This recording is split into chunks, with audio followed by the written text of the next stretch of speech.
Hello, good morning. Say good morning. Today is our last day dito sa Japan. Sunday. Now, mamaya pa kasi yung flight namin, 6:50 ng gabi. So, ngayon, nagala muna kami, naka-check out na kami.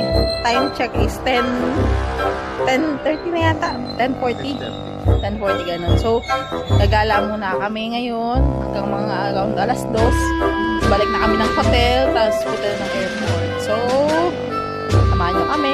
Taming short gala. Ang plan namin is sa Namba, Yosaka Shrine, tapos Kuromon Market. Tapos, gala sa paligid na gusto makabalik dito.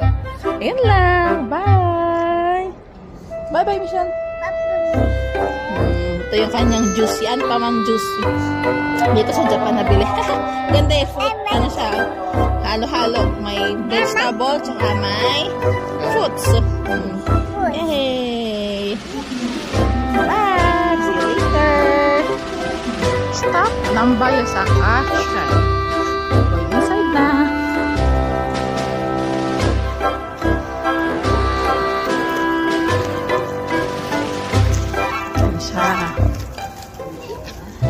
Wow, lucky.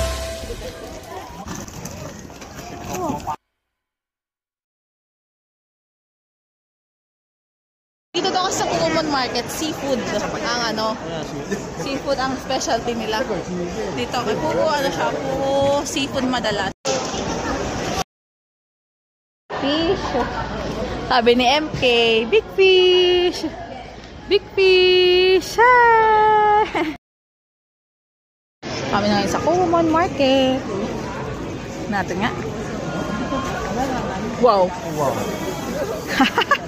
Kita kita. King crab, no? Ha? King crab yan?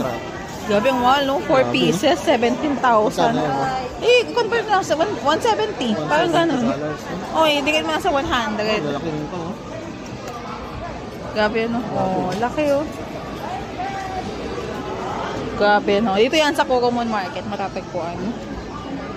Puro siya, more on seafood siya dito sa lugar na to. Kung mahilig ka sa mga seafood, fresh. Then dito ka sa Kuromon Market magpunta.